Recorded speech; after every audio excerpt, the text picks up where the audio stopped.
décembre 2025, vous savez que le pape Léon XIV a accompli son premier voyage apostolique et s'est donc rendu en Turquie et au Liban. Il est allé en Turquie, le lieu où s'est déroulé le concile de Nicée, dont on célébrait, comme on l'a dit tout à l'heure, les 1700 ans. Et là, le Saint-Père a rencontré le patriarche Bartholoméos, qui est le patriarche orthodoxe de Constantinople. Ils ont exprimé leur désir sincère à tous les deux d'arriver à la pleine communion. Ils ont prié pour cela. Et le 30 novembre, c'est la fête de Saint-André, qui est si vénéré à Constantinople par les orthodoxes. Et donc le pape, Léon XIV, a assisté à la divine liturgie célébrée par le patriarche Bartholoméos. Et au cours de la liturgie, le patriarche Bartholoméos a évoqué explicitement dans son homélie les deux difficultés qui demeurent aujourd'hui entre catholiques et orthodoxes. Je cite Bartholoméos.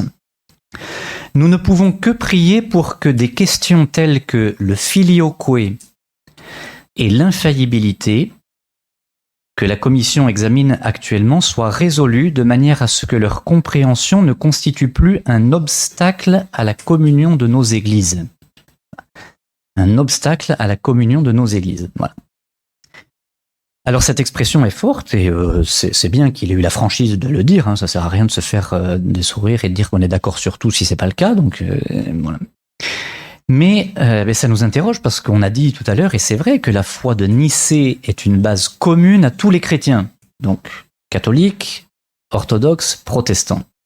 Alors y a-t-il des différences ou pire des divergences entre nous au sujet de la Trinité et plus spécifiquement, puisque c'est notre thème ce week-end, au sujet de l'Esprit Saint. C'est ce qu'on va approfondir. Alors on va faire simplement deux parties, une avec les orthodoxes et une avec les protestants. Alors, commençons par les orthodoxes et le Saint-Esprit. Alors, nous l'avons dit, hein, donc le symbole de Nicée-Constantinople constitue la base de ce que nous croyons en communion les uns avec les autres, et comme le dit à juste titre Jean-Paul II dans son encyclique sur l'unité, ce qui nous unit est beaucoup plus fort que ce qui nous divise. C'est quand même extrêmement beau de se dire que tout ce qui est contenu dans le symbole de Nicée-Constantinople, nous le croyons ensemble. Catholiques, orthodoxes et protestants. Donc quand on parle de différence et de divergence, il ne faut pas les gommer, mais il ne faut pas oublier ce patrimoine merveilleux que nous avons en commun. Et je vous fais grâce de la citation qui est un peu longue, mais le pape et le patriarche ont rappelé aussi dans une déclaration commune à l'occasion de ce voyage, c'est cette foi qui nous unit. Alors on va voir deux choses pour les orthodoxes. D'abord, deux points. D'abord, l'Esprit Saint dans la tradition orientale, je passerai assez vite, et puis on s'arrêtera un peu plus sur la question du filioque. Alors c'est un fait que l'Esprit Saint a une place particulière dans la théologie et la spiritualité orientale.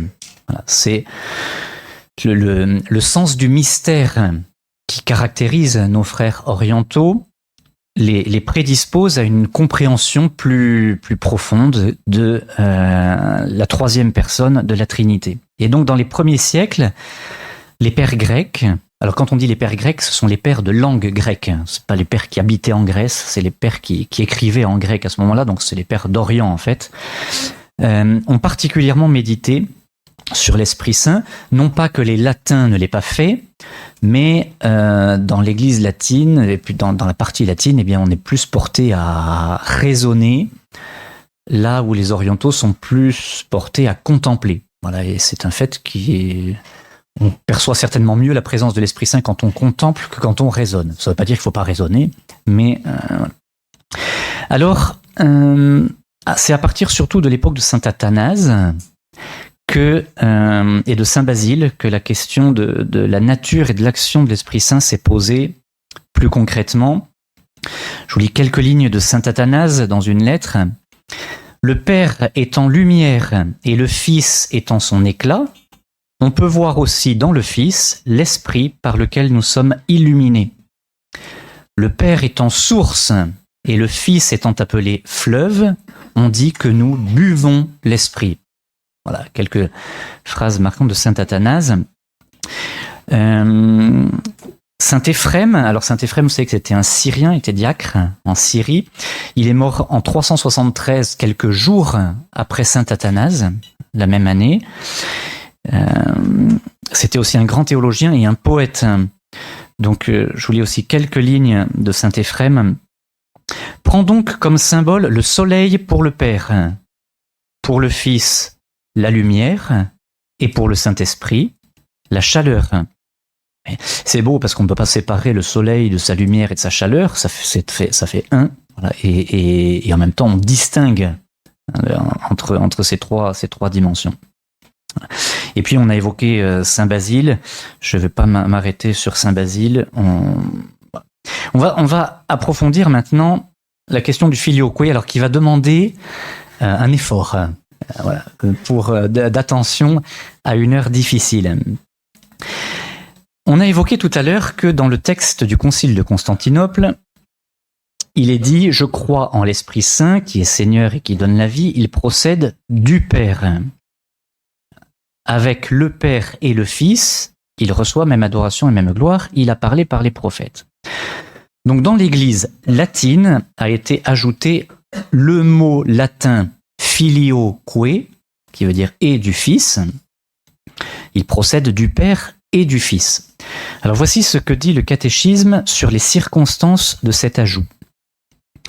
L'affirmation du filioque ne figurait pas dans le symbole confessé en 381 à Constantinople, mais sur la base d'une ancienne tradition latine et alexandrine. Alexandrine, c'est important, c'est-à-dire de la ville d'Alexandrie, parce qu'il y a aussi une tradition avec Saint Athanase et Saint Cyril d'Alexandrie, qui sont allés aussi dans ce sens, comme les latins.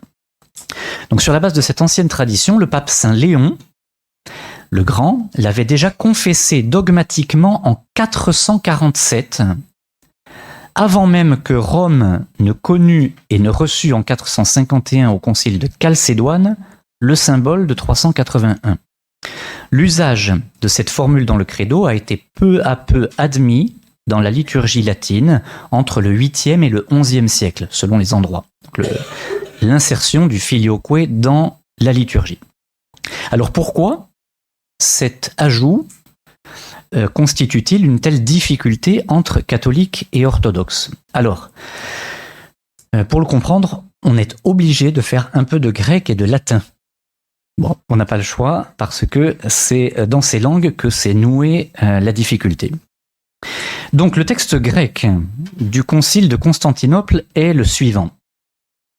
On dit « to ek tou patros ek poreuomenon ». Donc très littéralement, c'est « il tire son origine du Père » à propos de l'Esprit Saint. Donc, nous on traduit « il procède du Père ». Très précisément, quand on prend le grec, c'est « il tire son origine du Père ». Le terme est très grec, « ekporeuomenon » est très précis et il signifie « tirer son origine de ». Voilà. En grec, il y a un deuxième mot qui signifie « procéder » de manière plus large et qui se dit « proienai ». Or, en latin, il n'y a qu'un mot qui dit « procéder » de manière large. Voilà, il n'y a pas en latin de terme spécifique pour dire tirer son origine de. Donc, le symbole de Nicée-Constantinople a été traduit en latin qui ex patre procedit. Il procède du Père. Voilà. Mais donc vous voyez qu'il y a un petit glissement parce qu'il n'y avait pas de mot qui correspondait très précisément. Il y a un petit glissement d'un terme très précis à un terme plus large. Voilà. Ce faisant, alors là je cite un document romain de Rome qui traite de ce sujet, ce faisant, il se crée involontairement une fausse équivalence à propos de l'origine éternelle de l'esprit entre la théologie orientale de l'ekporesis, c'est-à-dire du fait de tirer son origine d'eux, et la théologie latine de la processio, qui est plus large. Donc, quand on dit, vous voyez, quand on a ajouté en latin, peu à peu, on s'est dit quelques siècles plus tard, on s'est dit, en latin, on a voulu insister sur le fait que le Père, donc il engendre le Fils, là il n'y a pas de problème, et il spire l'Esprit Saint, mais il le fait à travers le Fils. Et donc ça c'est une tradition sur laquelle l'Église latine a insisté, et également l'Église alexandrine. Donc à partir du 5e siècle, des professions de foi ont commencé à confesser le filioque pour dire, l'Esprit Saint procède du Père et du Fils, parce qu'il nous est donné par le Père à travers le Fils. Donc on peut dire il procède du Père et du Fils. Mais quand les Grecs ont entendu, eux qui ont en grec ce mot, il tire son origine, alors que, comme on l'a dit tout à l'heure, en bonne théologie trinitaire, il n'y a que le Père qui est... Vous vous rappelez, on parlait de la monarchie du Père. Il n'y a que le Père qui est à l'origine. Ils se sont dit, mais ils sont hérétiques. Donc, pour eux, c'est à la fois le Père et le Fils qui sont à l'origine du Saint-Esprit. Ce n'est pas ce qu'on dit depuis des siècles. Ce n'est pas ce que les pères ont voulu dire. Et nous, du côté latin, comme en fait c'était un mot beaucoup plus général, c'est pas ça qu'on disait. Donc il y a eu une incompréhension longue, voilà. Et donc peu à peu, alors nous, dans l'Église latine, le filioque s'est inséré progressivement, comme on l'a dit, du 8e au 11e siècle. Plusieurs conciles ont proposé de l'introduire, et puis il a finalement été introduit à Rome par le pape Benoît VIII en 1014. Et donc, on a voulu par là insister sur le rôle qu'a le Fils et le fait que le Père, si vous voulez, spire l'Esprit Saint, mais à travers le Fils, par le Fils. Saint Cyril et Saint Athanase avaient développé à Alexandrie des théologies similaires. Et donc, les traditions latines et alexandrines se rejoignent sur ce point. Alors voilà comment le catéchisme résume cette difficulté. La tradition orientale exprime d'abord le caractère d'origine première du Père par rapport à l'Esprit. La tradition occidentale exprime d'abord la communion consubstantielle entre le Père et le Fils en disant que l'Esprit procède du Père et du Fils. En fait, on veut dire du Père comme seule origine, mais par le Fils, et qu'il y a quand même, je dirais, quelque chose qui passe par le Fils dans cette spiration de l'Esprit. Et le catéchisme conclut, cette légitime complémentarité, si elle n'est pas durcie, n'affecte pas l'identité de la foi dans la réalité du même mystère confessé. Donc, il y a quand même quelque chose de très important, c'est que lorsque on dit à Rome, dans certaines grandes célébrations à Rome, il arrive qu'on proclame le credo en latin et en grec. Donc en latin, bien sûr, on dit le filioque. Il procède du Père et du Fils. Mais quand on le dit en grec, évidemment, on ne dit pas et du Fils, puisqu'on emploie ce terme spécifique grec qui veut dire il tire son origine. Et jamais, même à Rome, même dans l'Église latine, on n'a jamais, quand on a dit le credo en grec, on n'a jamais ajouté le et du Fils. Ça va à peu près ? Bon, bravo, parce que l'heure est compliquée. Voilà. Et donc, lorsque... alors, les Grecs, donc on l'a dit, les orientaux, il y a eu beaucoup d'incompréhension, et cette différence d'accentuation et de formulation est demeurée et demeure toujours, d'une certaine manière, un point de discorde entre l'Orient et l'Occident.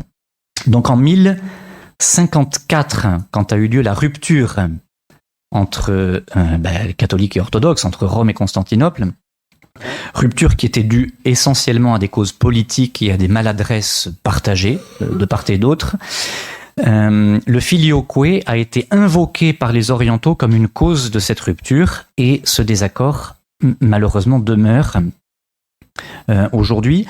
On comprend davantage maintenant, on s'est quand même expliqué, on comprend davantage ce que les uns et les autres ont voulu dire, mais le fait que le filioque demeure dans le texte du credo latin reste une pierre d'achoppement pour les orthodoxes, notamment par le fait qu'il n'était pas, et c'est vrai, il n'était pas au départ présent dans le texte du symbole de Nicée-Constantinople.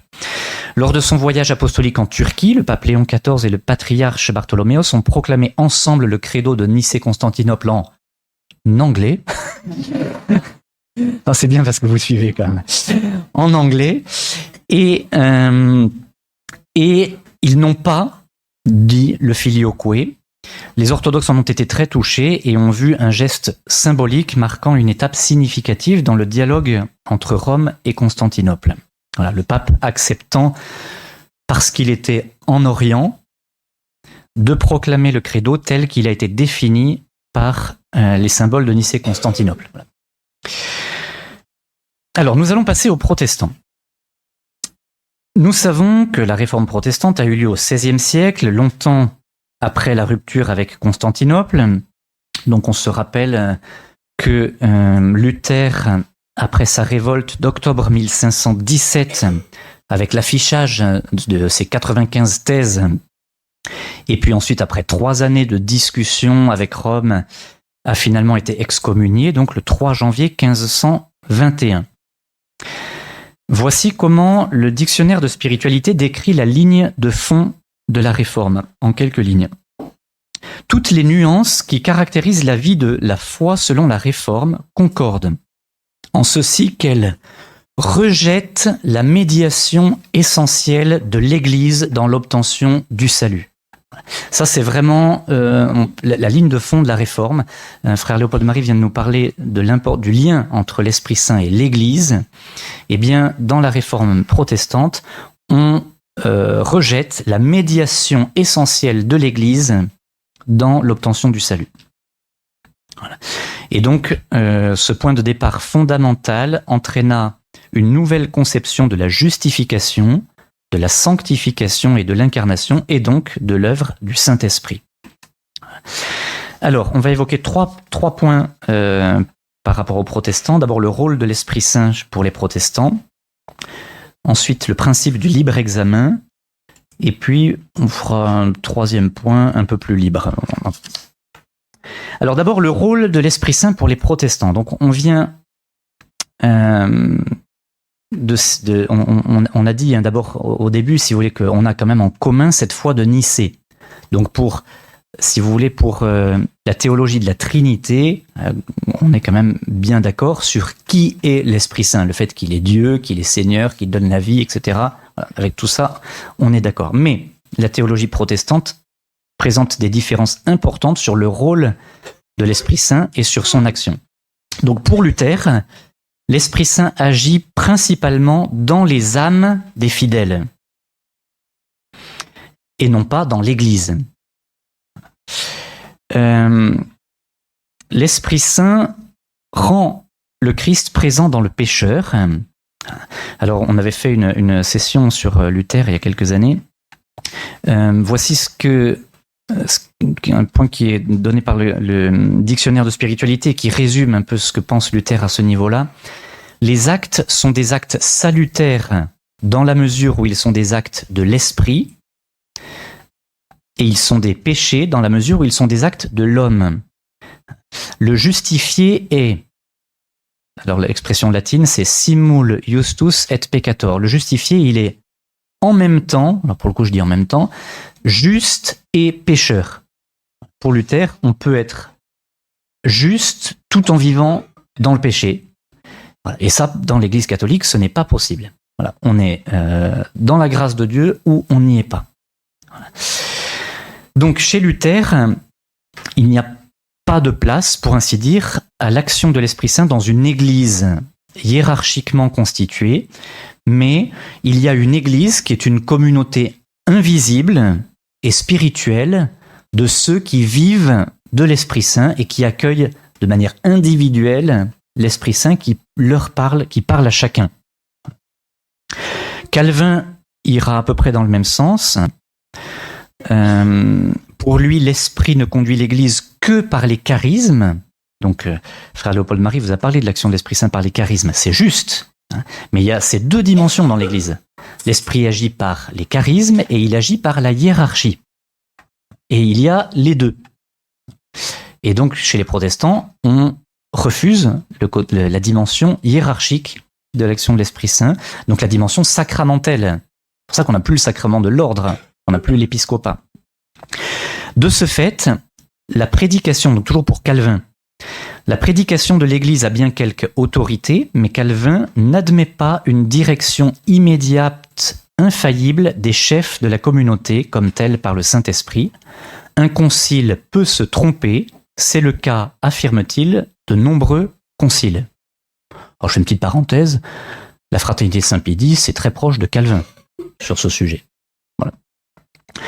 L'Esprit Saint donc ne passe pas vraiment par l'Église, mais agit directement en chacun. Voilà. Et donc cette manière de voir met aussi à mal évidemment les sacrements, puisque les sacrements sont donnés dans l'Église et que l'Esprit Saint agit à travers les sacrements. Le cardinal Ratzinger disait l'Église et les sacrements tiennent ou tombent ensemble. Bon, et ben dans l'Église catholique, ils tiennent ensemble, et dans le protestantisme, ils tombent tous les deux. Alors le principe du libre examen, c'est un des principes de la réforme protestante que le sola scriptura, l'écriture seule. C'est-à-dire que chacun interprète librement la parole de Dieu. Je dirais même plus, interprète individuellement la parole de Dieu. Il n'y a pas de magistère pour dire comment on interprète la parole de Dieu. L'Esprit Saint parle à chacun pour cela, et donc de ce principe découle ce qu'on appelle le libre examen, c'est-à-dire la faculté pour tout croyant qui lit la parole de Dieu de l'interpréter individuellement à la lumière de l'Esprit Saint, sans avoir au-dessus de lui une autorité qui puisse lui dire s'il se trompe ou s'il est dans la vérité. Donc, comme on le disait en commençant sur les protestants, il n'y a pas de place pour une médiation. L'Esprit Saint éclairerait directement chacun sans passer par un magistère. Au contraire, bien sûr, dans l'Église catholique, je vous relis, comme c'est très important, ce que dit le Concile Vatican II à ce sujet, parce que c'est très beau dans la Constitution dogmatique sur la révélation. Donc là, on est bien dans la vision catholique. La charge d'interpréter de façon authentique la parole de Dieu, écrite ou transmise, a été confiée au seul magistère vivant de l'Église dont l'autorité s'exerce au nom de Jésus-Christ. Pourtant, ce magistère n'est pas au-dessus de la parole de Dieu, mais il est à son service, n'enseignant que ce qui a été transmis, puisque par mandat de Dieu, avec l'assistance du Saint-Esprit, il écoute cette parole avec amour, la garde saintement et l'expose aussi avec fidélité, et il puise en cet unique dépôt de la foi tout ce qu'il propose à croire comme étant révélé par Dieu. C'est très dense et c'est très riche, c'est très précis. Donc le magistère est vraiment voulu par Dieu, non pas pour être au-dessus de la parole de Dieu, mais pour être à son service. Non pas non plus pour être au-dessus de nous, mais pour être à notre service, pour savoir comment on peut interpréter de manière juste cette parole de Dieu. Qui en réalité peut avoir la certitude? Mais l'interprétation, je ne sais même pas trop comment on s'en sort dans le protestantisme, parce que vous voyez, une personne de ce côté-là qui lit un passage de la parole de Dieu, une personne de ce côté-là qui lit le même, peuvent en avoir deux interprétations complètement contradictoires. Alors si l'Esprit Saint agit et en chacun, ou l'Esprit Saint, pardonnez-moi, c'est pas le blasphème contre l'Esprit Saint, mais ou alors il dit n'importe quoi. Bon, ben non, bien sûr. Voyez. Donc voilà. Donc le magistère est vraiment au service et du peuple de Dieu et au service de la parole de Dieu. Et le fruit de cette action de l'Esprit Saint, qu'est-ce que c'est? C'est l'unité. Parce qu'en réalité, l'unité se fait autour de la foi. Saint Paul dit il y a un seul Seigneur, une seule foi, un seul baptême. Les communautés ecclésiales protestantes sont en réalité très éclatées, très divisées. Alors je ne dis pas que dans l'Église catholique on n'est pas divisé, mais en tout cas on a un magistère et que quand on est divisé, c'est qu'il y a un problème de fidélité au magistère. Voilà. Et donc il y a quand même une ligne. Et voilà, ce qui fait l'unité, c'est la foi. Dans le protestantisme, je veux dire, et dans le progressisme aussi, on croit l'inverse. On croit que quand on a une foi claire, ça divise. C'est l'inverse. Hein. Voilà. La foi nous unit. La foi nous unit. Voilà. Alors, Dans une troisième partie, on va évoquer la protestantisation dans l'Église catholique aujourd'hui. Parce que cette vision protestante de l'action de l'Esprit Saint, voilà, qui serait pratiquement infaillible dans les cœurs des fidèles, cette vision protestante a beaucoup pénétré dans l'Église catholique, et elle est d'ailleurs très en phase avec l'individualisme contemporain. Bon, ça va ensemble. Mais cette vision protestante imprègne aussi certaines conceptions de la synodalité qui sont très répandues aujourd'hui. Le chemin synodal allemand, dont nous avons déjà eu l'occasion de parler dans un précédent forum, en est une illustration particulièrement tragique, mais l'actuel synode sur la synodalité n'est pas dénué d'ambiguïté à ce sujet. Le cardinal Müller a parlé à plusieurs reprises de la protestantisation de l'Église catholique aujourd'hui, et en particulier à l'occasion du synode sur la synodalité, on a entendu des appels à l'Esprit Saint qui dépendaient en réalité largement d'une conception protestante de l'action de l'Esprit Saint. Je vais citer un tout petit peu longuement le cardinal Müller. Le plan de mise en œuvre du processus synodal demandé par le document final du synode est une tentative de transformer l'Église du Christ en une institution séculière et mondaine, guidée non pas par l'enseignement de notre Seigneur tel qu'il est révélé dans les Saintes Écritures et la tradition apostolique, mais plutôt un appel à embrasser, à la manière de l'hérésie moderniste, des principes démocratiques comme guide pour les enseignements doctrinaux et moraux de l'Église, tout en revendiquant hardiment et sans vergogne l'inspiration et la direction de l'Esprit Saint dans tout ce qui est proposé. Les participants au synode ont déclaré « Nous avons de nouvelles idées révélées par l'Esprit Saint » qui leur permettent d'affirmer que les actes homosexuels sont une manière authentique d'exprimer l'amour et que ces actes doivent être bénis en contradiction totale avec la parole révélée de Dieu. Vous voyez un petit peu quand même la gravité de cette conception protestante qui a pénétré dans des franges de l'Église catholique. Donc, invoquer l'Esprit Saint en contradiction avec le magistère et avec les enseignements de la tradition, ou pire encore, pour justifier des idées opposées au magistère et à la tradition, est particulièrement trompeur. Il s'agit d'une sorte de conception un peu magique, même superstitieuse, de l'Esprit Saint qui agirait infailliblement en chacun, voilà, et de l'Esprit Saint, finalement, c'est peut-être un peu dur, mais qu'on utilise à des fins idéologiques, personnelles. Et le cardinal Müller disait que si l'Esprit Saint est instrumentalisé de cette manière, eh bien on n'est pas loin du péché contre l'Esprit. Je le cite encore. La communication directe entre le Saint-Esprit et les participants au synode est invoquée pour justifier des concessions doctrinales arbitraires. Il donne quelques exemples. Le mariage pour tous, des fonctionnaires laïcs à la tête du pouvoir ecclésiastique, l'ordination de femmes diacres. Donc, invoqué pour justifier ces concessions doctrinales arbitraires comme le résultat d'une vision supérieure qui peut surmonter toutes les objections de la doctrine catholique établie. Mais celui qui, en faisant appel à l'inspiration personnelle et collective de l'Esprit Saint, cherche à concilier l'enseignement de l'Église avec une idéologie hostile à la révélation et avec la tyrannie du relativisme, se rend coupable de diverses manières d'un péché contre l'Esprit Saint.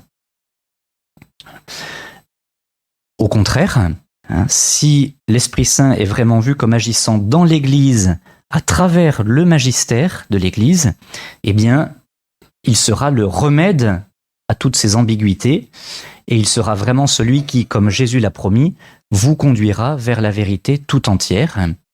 Parce que, comme Jésus l'a dit aussi aux apôtres collégialement, c'est-à-dire à ceux qu'il avait appelés pour former la hiérarchie de l'Église, qui vous écoute, m'écoute. Alors, nous allons conclure. Dans notre relation au Saint-Esprit, vous l'aurez compris, nous sommes, comme sur beaucoup de points de la foi, beaucoup plus proches des orthodoxes que des protestants.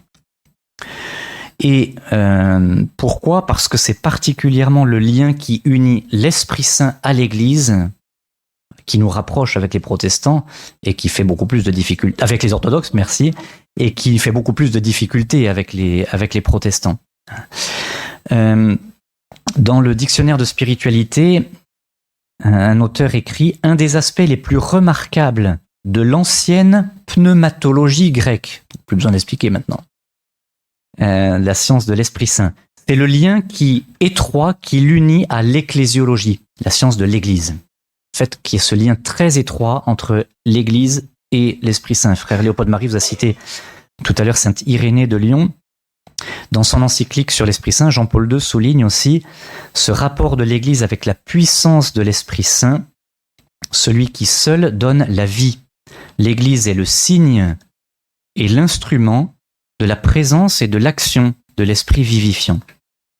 Alors, au terme de cette présentation et de cette première journée, demandons à l'Esprit Saint de faire grandir encore en nous l'amour de l'Église, malgré toutes les vicissitudes des temps que nous vivons.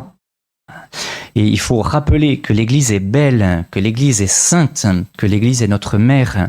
Voilà. Nous devons, et l'Esprit Saint nous est donné pour cela, nous devons aimer l'Église et nous avons le devoir de l'embellir par notre vie qui correspond à ce que l'Esprit Saint attend de nous. Alors je vais terminer par une citation un petit peu longue d'un protestant, pasteur luthérien Dietrich Bonhoeffer, une citation qui est très belle et qui doit nous remplir d'une humble fierté. Il existe un mot chez le catholique dont l'expression suscite en lui tous les sentiments d'amour et de bonheur, qui émeut en lui toutes les profondeurs du sentiment religieux, allant de l'effroi et de la frayeur du jugement jusqu'au bonheur de la présence de Dieu. Un mot qui évoque en lui d'une façon certaine les sentiments de patrie, des sentiments de gratitude, de respect et de générosité que seul un enfant ressent à l'égard de sa mère. Des sentiments tels qu'on éprouve quand on franchit de nouveau le seuil de la maison paternelle après une longue période. Et il existe un mot qui a une résonance chez le protestant d'une infinie banalité, quelque chose de plus ou moins indifférent et de superfétatoire, qui ne lui fait pas battre plus fort le cœur, qui est associé bien souvent à des sentiments d'ennui, qui pour le moins ne lui donne pas d'aile, et qui pourtant scelle notre destinée, si nous ne parvenons pas à redonner à ce mot un sens nouveau, ou plutôt à retrouver son sens antique. Et comme protestant, il termine « Malheur à nous si très vite ce mot n'est pas à nouveau capital, voire une préoccupation de notre vie. » Oui, ce mot c'est l'Église, dont nous désirons aujourd'hui voir la gloire et la grandeur.